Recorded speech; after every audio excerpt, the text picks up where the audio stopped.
The world knew Joe Biden as an experienced statesman, a fixture in Washington for over 4 decades. Controlled, measured, and predictable. But beneath this public image lay a strange, disturbing pattern revealed by the data. His most bizarre, most headline-grabbing, most confusing public gaffes never happened at random. They overlapped almost to the minute, with the exact moments his son, Hunter Biden, faced his darkest, most scandal-ridden crises.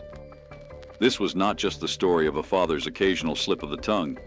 This was the story of 2 identities, statesman Joe and desperate father Joe, colliding. It was the hidden script of a laptop, secret phone calls, and a national scandal. The real question wasn't, why does Biden make gaffes? The real question was, who do Biden's gaffes serve? We are here to trace this pattern, to follow its most complex layers, its most secret timelines, and the protocol designed to protect a family. If you are in pursuit of these kinds of deep, untold stories, subscribing to our channel and joining us on this journey gives us the strength to uncover the truth. To understand this story, we must accept that there are 2 different Joe Bidens.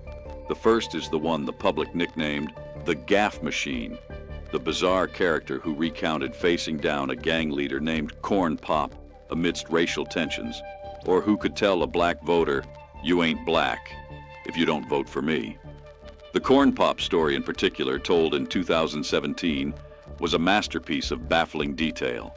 A story of a rusty razor chain, a swimming pool showdown, and a young Biden supposedly earning respect on the streets of Wilmington. It was presented as a nostalgic anecdote about understanding the community, but to the media, it sounded like a baffling, unverifiable tall tale, solidifying his image as a harmless, slightly rambling public figure.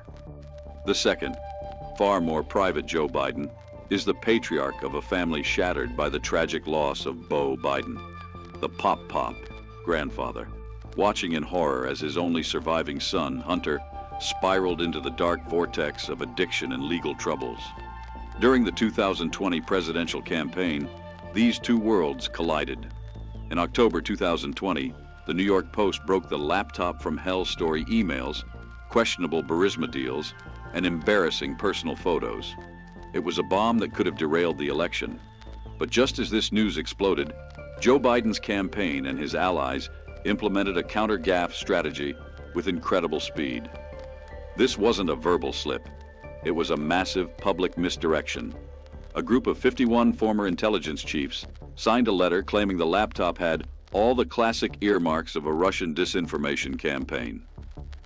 The media treated this declaration not as a gaffe, but as a fact, and ignored the laptop's actual contents. The gaffe this time came not from Biden's mouth, but from the system itself, and it protected Hunter. The pattern had worked. But this was only the beginning, because hidden inside that laptop was a secret far darker than anything that happened in 1988. This secret pattern, or what we might call the Hunter Protocol, this conscious or subconscious shield of protection, was not invented in 2020. Its origins date back to 1988, a time our 45-plus audience will remember well. That year, the young and ambitious Senator Joe Biden ran for president for the first time, and he failed spectacularly. The problem wasn't policy, it was character. It was revealed that Biden had plagiarized speeches from British Labour leader Neil Kinnock and even Robert Kennedy. This wasn't a gaffe, it was a calculated deception. It wasn't just a line or 2. He had lifted entire sections of Kinnock's personal biography, presenting the Welsh politician's story of being the first in his family to go to college as his own. The press, led by the New York Times and Washington Post, meticulously deconstructed his speeches, revealing the theft. Then it got worse. Evidence even surfaced that he had plagiarized in law school, lifting 5 pages from a law review article for a paper he wrote as a student. The media tore him apart, painting him as a fraud, a man who would cut corners to get ahead. Biden withdrew from the race in shame. This moment was seared into Biden's DNA. If you can't manage a scandal, that scandal will destroy you. This political trauma, the public humiliation of 1988, created a blueprint. He learned that the perception of a character flaw was more dangerous than a policy one. 30 years later, this lesson would be twisted and reapplied in a far more desperate personal context.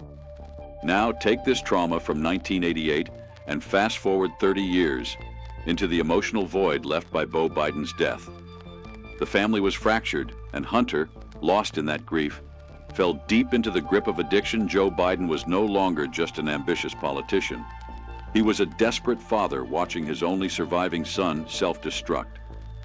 When the political fear of 1988 merged with the paternal fear of losing Hunter, the Hunter Protocol was born. This protocol had one goal: protect Hunter, no matter the cost. Not to win, but to protect. And this protocol would target not just the media, but the Department of Justice itself. A recently surfaced internal memo suggested that Biden's 2020 team had a specific media shield procedure to deflect questions about Hunter's business activities. The protocol's first real-world test, however, would begin not in Washington, but thousands of miles away in Ukraine. The Burisma scandal is the clearest example of how the Hunter Protocol transformed from a defense mechanism into an offensive weapon. The facts were simple. The inexperienced Hunter Biden, with no background in energy or Ukraine, had joined the board of the Ukrainian energy company, Burisma, receiving an exorbitant salary reported to be as high as $50,000 a month. During this exact period, his father, Joe Biden, was the vice president responsible for the Obama administration's policy in Ukraine, the administration's point man. The conflict of interest was so obvious, so glaring, it was impossible to miss.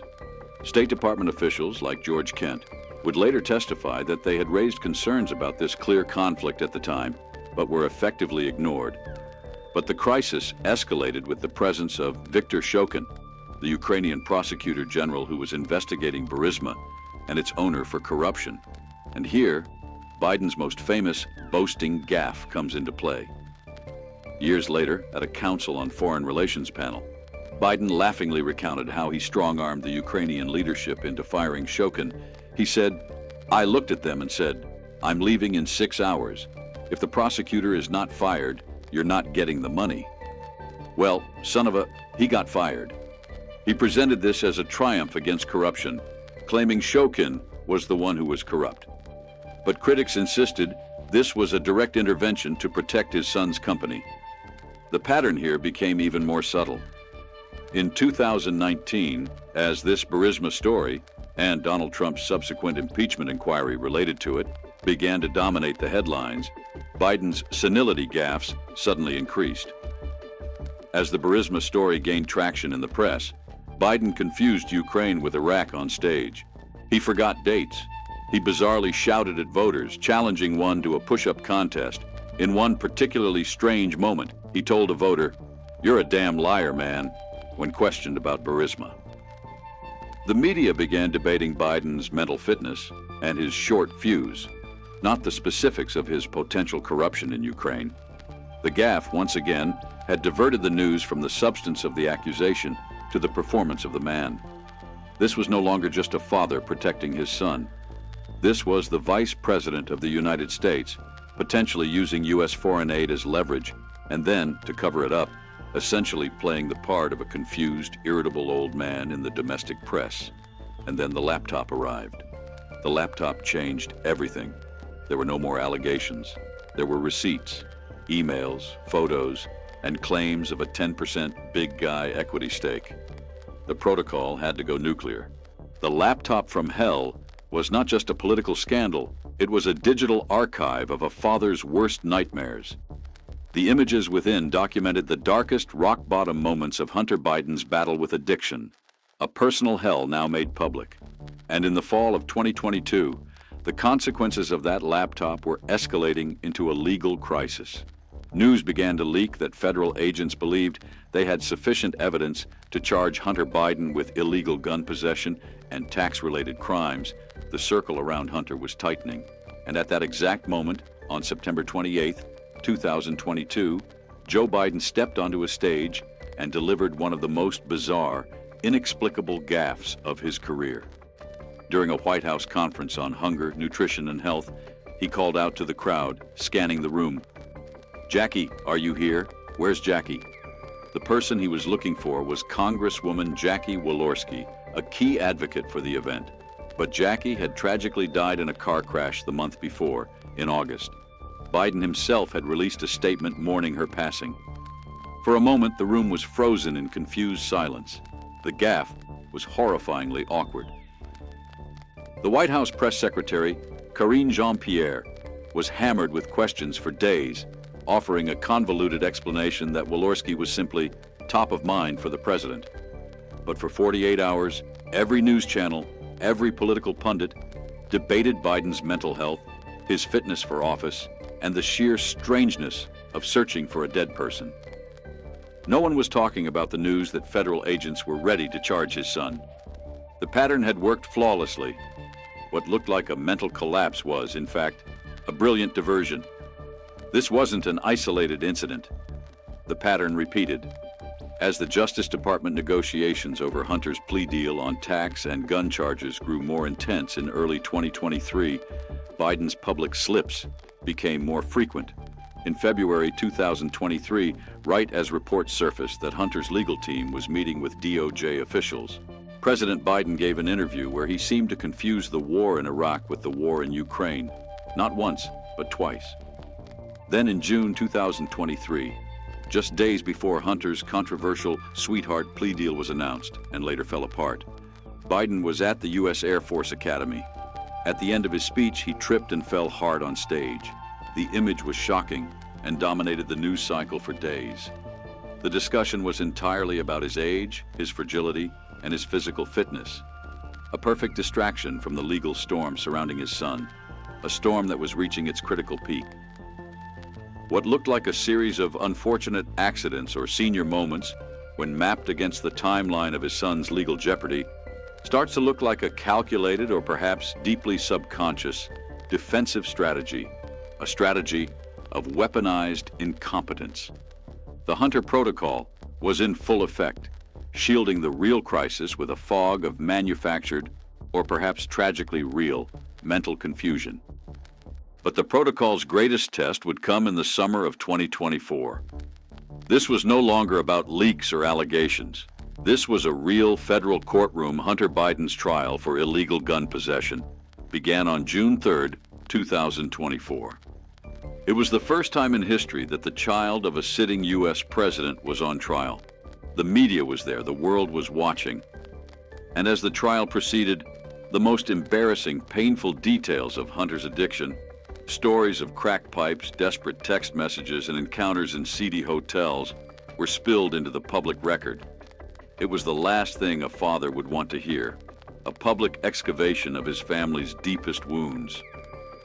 And at this exact moment, his father, Joe Biden, was thousands of miles away at the G7 summit in Italy and then at NATO events. And here, the gaffe strategy reached its final desperate act. At the G7, during a skydiving demonstration, video captured Biden seemingly wandering away from the group of world leaders, looking dazed, before being physically pulled back by the Italian Prime Minister, Giorgia Meloni. At the NATO summit, he called President Zelensky Putin and confused Vice President Harris with Trump. The world media went insane. Biden is unfit, mentally finished, lost. The headlines wrote themselves. The pattern had reached its peak. As his son faced his darkest secrets in court, his father played the part of a helpless, confused old man on the world stage. This was no longer a diversion. This was a subconscious shield. It was a silent defense aimed at the jury, at the world, and perhaps at God. Please don't hurt him, can't you see? We have suffered enough. You can't jail this weak old man's son. This time, however, on June 11th, the jury delivered its verdict. Guilty. The gaffe shield had failed. The pattern was broken. What happens when the diversion no longer works?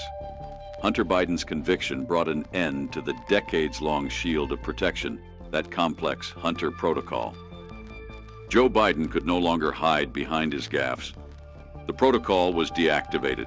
His statement after the verdict was not that of a politician, but of a defeated father. "I am the president, but I am also a dad." He stated he would accept the outcome and would not pardon his son. It was an admission that the game was over. Looking back now, that secret pattern seems much clearer. The corn pop story, the "you ain't black" outburst, the 1988 plagiarism, the "where's Jackie" moment, and the freezing spells at the G7. These were not random errors. These were the weapons, crude, clumsy, but often surprisingly effective, used by a desperate father to protect his son. In the end, the secret pattern was not a political conspiracy in the traditional sense.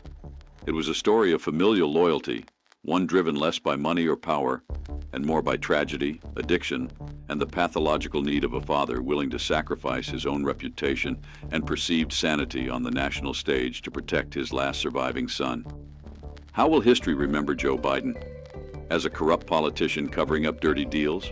Or as a tragic father figure, willing to repeatedly humiliate himself in public to shield his son?